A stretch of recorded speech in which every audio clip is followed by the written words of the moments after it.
Mosaic India.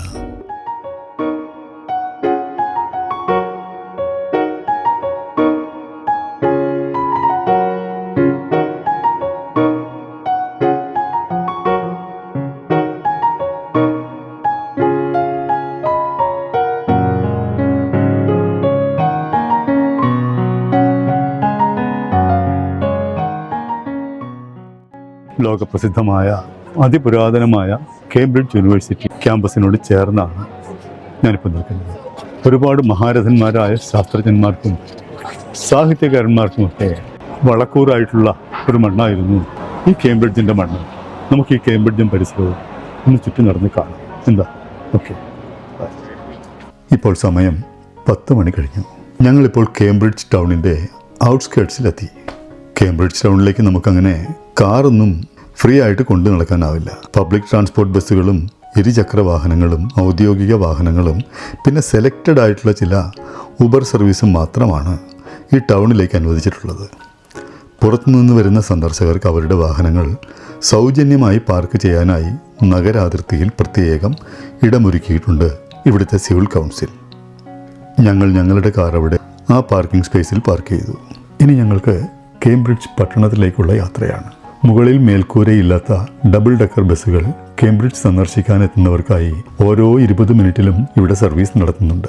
Hope on hop of എന്ന് പേരിട്ടിരിക്കുന്ന ഇത്തരം സിറ്റി സൈറ്റ് സീയിങ് സർവീസുകൾ ഇവിടെ ലണ്ടൻ ഉൾപ്പെടെ മിക്കവാറും എല്ലാ പ്രധാന നഗരങ്ങളിലും ഉണ്ട് കേട്ടോ. ഞങ്ങളും ഈ hop on hop off Cambridge sight സീയിങ്ങിന് ടിക്കറ്റ് എടുത്തിരുന്നു. ഈ ബസ്സിനാകെ 18 സ്റ്റോപ്പുകളുണ്ട്. രാവിലെ 10 മുതൽ വൈകിട്ട് 6 മണി വരെയാണ് ഈ hop on hop off bus service. നമ്മുടെ ഒരു ടിക്കറ്റിന് 24 മണിക്കൂർ വാലിഡിറ്റിയും ഉണ്ട് കേട്ടോ. ഈ 24 മണിക്കൂറിനുള്ളിൽ എത്ര പ്രാവശ്യം വേണമെങ്കിലും നമുക്ക് ഈ ബസ് സർവീസ് പ്രയോജനപ്പെടുത്താം. നമുക്കിടയ്ക്ക് ഏതെങ്കിലും ഒരു സ്റ്റോപ്പിൽ ഇറങ്ങാം, കുറച്ചു നേരം അവിടുത്തെ കാഴ്ചകളൊക്കെ കണ്ട ശേഷം വീണ്ടും അടുത്ത ബസ് വരുമ്പോൾ അതിൽ കയറി നമ്മുടെ യാത്ര തുടരാം. അങ്ങനെയാണ് ഇതിൻ്റെ ഒരു സിസ്റ്റം. 1.5 മണിക്കൂർ ഈ ഡബിൾ ഡെക്കർ ബസ്സിൻ്റെ 2ാം നിലയിലിരുന്നു കൊണ്ട് നമുക്ക് ഈ കേംബ്രിഡ്ജിൻ്റെ കാഴ്ചകൾ ഭംഗിയായി ആസ്വദിക്കാം. ഒരു അഡൾട്ടിന് 17 പൗണ്ടാണ് ടിക്കറ്റ് ചാർജ്. ഇതാ ഞങ്ങൾക്ക് പോകാനുള്ള ബസ് വന്നു, കണ്ടില്ലേ? ഞങ്ങളും അതിലേക്ക് കയറുകയാണ് കേട്ടോ. ഞങ്ങളുടെ ബസ് ഇരുവശവും പച്ചപ്പ് നിറഞ്ഞ നിരത്തിലൂടെ നീങ്ങിത്തുടങ്ങി. ഒരുപാട് ചരിത്ര കഥകൾ ഉറങ്ങിക്കിടക്കുന്ന ഗോത്തിക് വിക്ടോറിയൻ ശൈലിയിലുള്ള കെട്ടിടങ്ങളുടെ നീണ്ട നിര തന്നെ കണ്ടില്ലേ? എന്ത് രസമാണല്ലേ?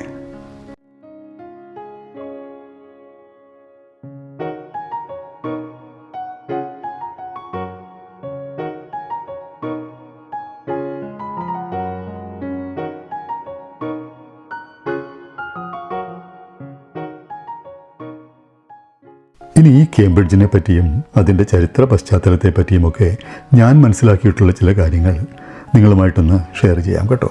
കാം നദിയുടെ തീരത്താണ് ചരിത്ര പ്രസിദ്ധമായ ഈ കേംബ്രിഡ്ജ് പട്ടണം. ശാസ്ത്രലോകത്തിനൊരു വഴിത്തിരിവായി മാറിയ ഗുരുത്വാകർഷണ നിയമത്തിൻ്റെ ഉപജ്ഞാതാവ് സർ ഐസക് ന്യൂട്ടനും പ്രപഞ്ചശാസ്ത്രജ്ഞനും ഗവേഷകനുമായിരുന്ന സ്റ്റീഫൻ ഹോക്കിംഗ്, തത്വചിന്തകനും എഴുത്തുകാരനുമായിരുന്ന ഫ്രാൻസിസ് ബേക്കൺ, വൈദ്യശാസ്ത്ര പ്രതിഭയായിരുന്ന വില്യം ഹാർവേ, അങ്ങനെ എണ്ണിയാലൊടുങ്ങില്ല ഈ കേംബ്രിഡ്ജിൻ്റെ പ്രതിഭാശാലികളായിരുന്ന പൂർവ്വ വിദ്യാർത്ഥികളുടെയും അധ്യാപകരുടെയും ഒരു നീണ്ട നിര. ലോകപ്രശസ്തമായ 31 കോളേജുകളുടെ ഒരു ശൃംഖലയാണ് ഈ കേംബ്രിഡ്ജ് സർവകലാശാല. ലോകത്തിൽ ഇംഗ്ലീഷ് സംസാരിക്കുന്ന രാജ്യങ്ങളിലെ 2ാമത്തെ സർവകലാശാലയാണ് ഈ കേംബ്രിഡ്ജ്. ആദ്യത്തെ യൂണിവേഴ്സിറ്റി ഇംഗ്ലണ്ടിൽ തന്നെ 1096 പ്രവർത്തനം ആരംഭിച്ച ഓക്സ്ഫോർഡാണ്.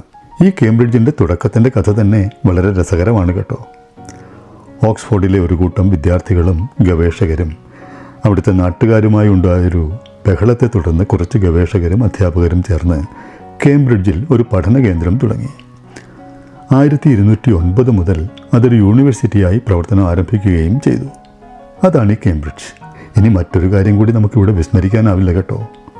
ഈ ഓക്സ്ഫോർഡും കേംബ്രിഡ്ജും തമ്മിൽ നിലനിന്നൊരു മത്സരബുദ്ധിയാണ് ഈ 2 സർവകലാശാലകളെയും ലോകോത്തരമാക്കിയതെന്നൊരു വസ്തുത നമ്മളിവിടെ ഓർക്കേണ്ടതുണ്ട്.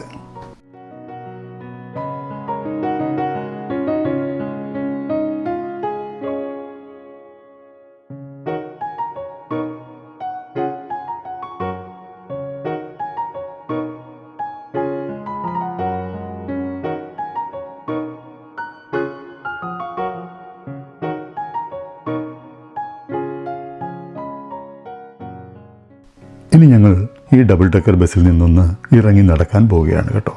ഇത് കണ്ടില്ലേ, ഇതിവിടുത്തെ സിറ്റി സെൻ്ററാണ്. വ്യാപാര സ്ഥാപനങ്ങളും ഭക്ഷണശാലകളും പബ്ബുകളുമൊക്കെ നിറഞ്ഞ സിറ്റി സെൻറ്റർ. ഇവിടുത്തെ മറ്റൊരു പ്രത്യേകത കേട്ട് ആരും നെറ്റിച്ച് വിളിക്കേണ്ട. ഇവിടെ കോളേജ് ക്യാമ്പസിനുള്ളിലും നമുക്ക് പബ്ബുകളും ബിയർ പാർലറും ഒക്കെ കാണാം.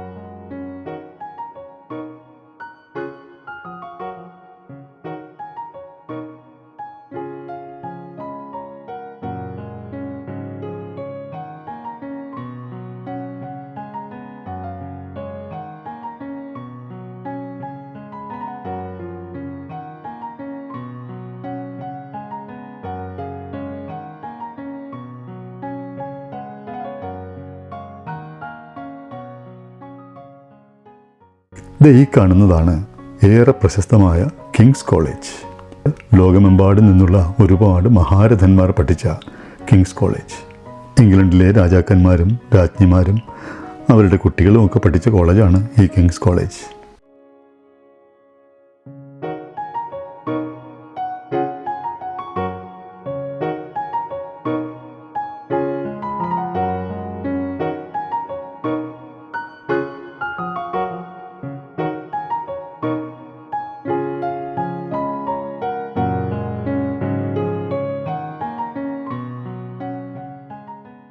ഇവിടെ ഈ ക്യാമ്പസുകളോടൊക്കെ ചേർന്ന് വളരെ പുരാതനമായ കുറച്ച് ക്രിസ്തീയ ദേവാലയങ്ങളുമുണ്ട്.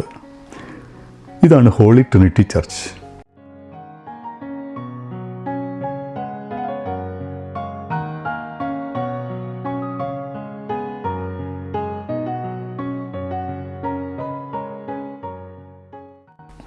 കുറച്ചുകൂടി മുൻപോട്ട് നടന്നാൽ നമുക്ക് സെയിൻറ്റ് മേരീസ് ചർച്ച് കാണാം. ഇതാണ് കിങ്സ് കോളേജിന് എതിർവശത്തുള്ള ഗ്രേറ്റ് സെയിൻറ്റ് മേരീസ് ചർച്ച്. 15-ാം നൂറ്റാണ്ടിൽ പണി കഴിപ്പിച്ച ഈ ചർച്ച് ഒന്ന് കാണേണ്ടത് തന്നെയാണ് കേട്ടോ.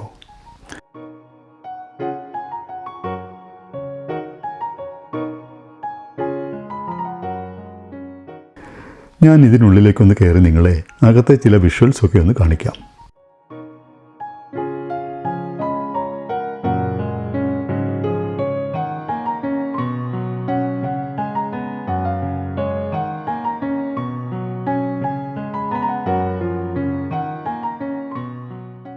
ഈ പള്ളിയുടെ ടവറിനുള്ളിലൂടെ മുകളിലത്തെ നിലയിലെത്തിയാൽ നമുക്ക് ഈ കേംബ്രിഡ്ജിൻ്റെ ആകാശ കാഴ്ച, ഒരു ബേഡ്സ് ഐ വ്യൂ കാണാം.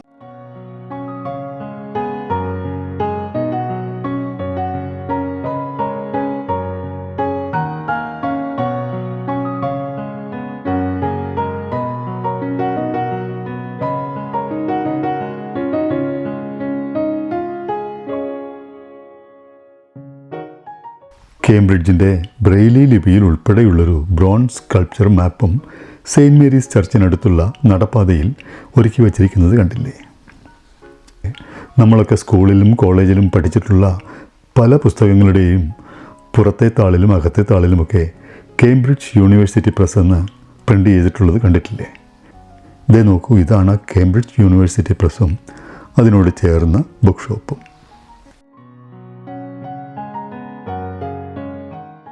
ഇവിടുത്തെ മറ്റൊരു പ്രധാനപ്പെട്ട കോളേജാണ് കോർപ്പസ് ക്രിസ്റ്റി കോളേജ്.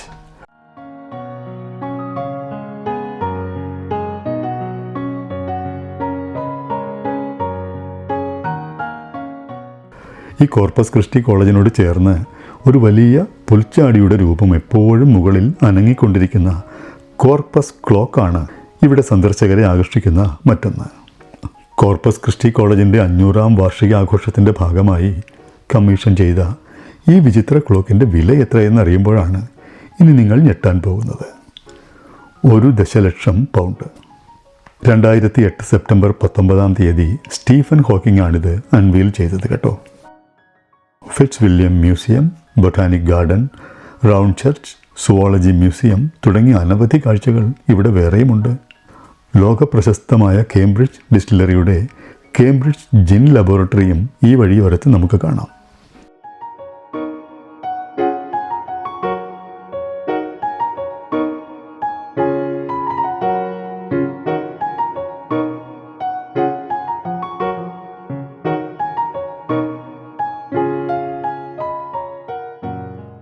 ഇനി ഈ കേംബ്രിഡ്ജിലെ മറ്റൊരു പ്രധാന ആകർഷണമാണ് പണ്ടിങ്.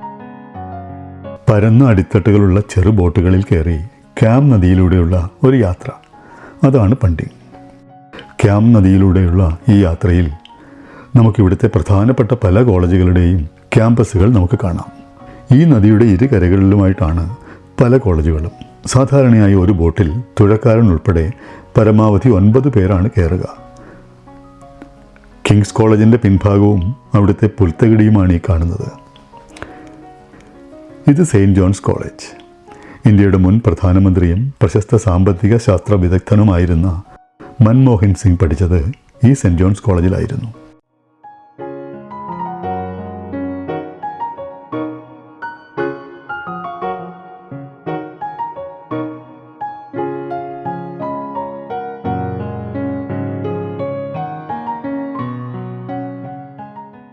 ഇതാണ് ട്രിനിറ്റി കോളേജ്.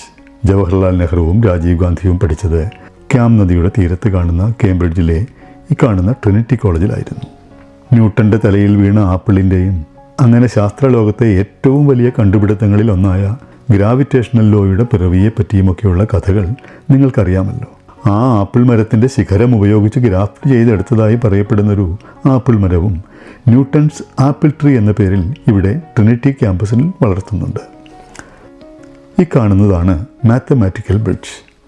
പേര് കേൾക്കുമ്പോൾ ഒരു വിസ്മയം തോന്നുമല്ലേ? ക്യാം നദിക്കിരു കരകളിലുമായി വ്യാപിച്ചു കിടക്കുന്ന ക്യൂൻസ് കോളേജ് ക്യാമ്പസുകളെ തമ്മിൽ ബന്ധിപ്പിക്കുന്നൊരു തടിപ്പാലമാണിത്. 1749 താഴെ നദിയിലൂടെയുള്ള ബോട്ട് ഗതാഗതം തടസ്സപ്പെടുത്താത്ത രീതിയിൽ ആർച്ച് മാതൃകയിൽ നിർമ്മിച്ചതായിരുന്നു മാത്തമാറ്റിക്കൽ ബ്രിഡ്ജ് എന്നറിയപ്പെടുന്ന ഈ തടിപ്പാലം. Complex mathematical structural engineering principles അനുസരിച്ച് ഇരുമ്പാണികളോ ബോൾട്ടുകളോ ഒന്നും ഉപയോഗിക്കാതെ നീളത്തിലുള്ള തടിക്കഷ്ണങ്ങൾ കൊണ്ട് നിർമ്മിച്ച ഒരു ആർച്ച് ബ്രിഡ്ജ് ആയതുകൊണ്ടാണിത് മാത്തമാറ്റിക്കൽ ബ്രിഡ്ജ് എന്നറിയപ്പെടുന്നത് എന്ന് പറയുന്നു.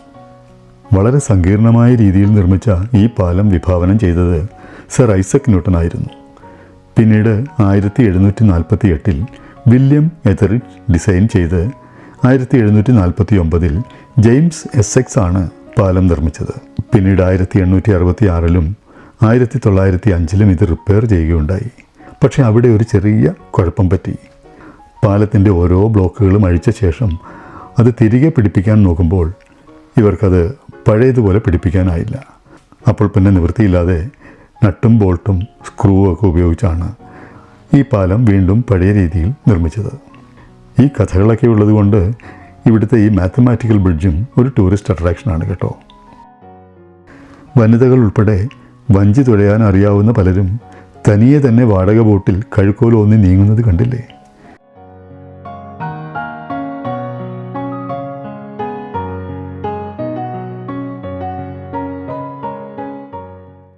ഇതിവിടുത്തെ വേനൽക്കാലമായതിനാൽ സന്ദർശകരുടെ എണ്ണം ഇന്നൽപ്പം കൂടുതലായിരുന്നു. നല്ല വെയിലുണ്ടായിരുന്നെങ്കിലും നമ്മുടെ നാട്ടിലെ പോലെ അത്ര ചൂട് അനുഭവപ്പെട്ടില്ല കേട്ടോ.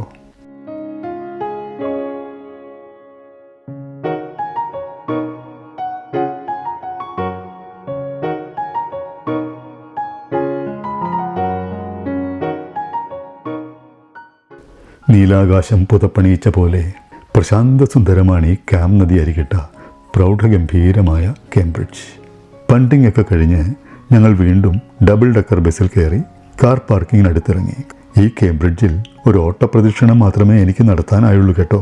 ഒരു ദിവസത്തെ ഒരു ഷോർട്ട് ട്രിപ്പായിരുന്നെങ്കിലും ഒരുപാട് ചരിത്രമുറങ്ങുന്ന ഈ കേംബ്രിഡ്ജ് പട്ടണത്തിൻ്റെ കാഴ്ച ഞങ്ങൾക്ക് ഒരുപാട് ഇഷ്ടപ്പെട്ടു കേട്ടോ. നിങ്ങൾക്കും ഇഷ്ടപ്പെട്ട് കാണുമല്ലേ? മൊസൈക്ക് ഇന്ത്യയുടെ ഈ വീഡിയോ നിങ്ങൾക്ക് ഇഷ്ടപ്പെട്ട് കാണുമെന്ന് കരുതുന്നു. ഇനി മറ്റൊരു പുതിയ എപ്പിസോഡുമായി താമസിയാതെ തിരികെ എത്താം. This is Radhakrishnan Kuttoor signing off from Mosaic India. Thank you. Mosaic India, a mirror to memorable musings.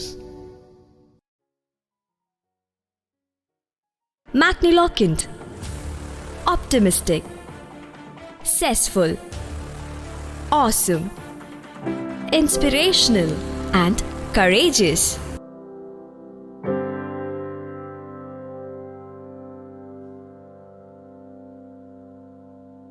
Let's explore together.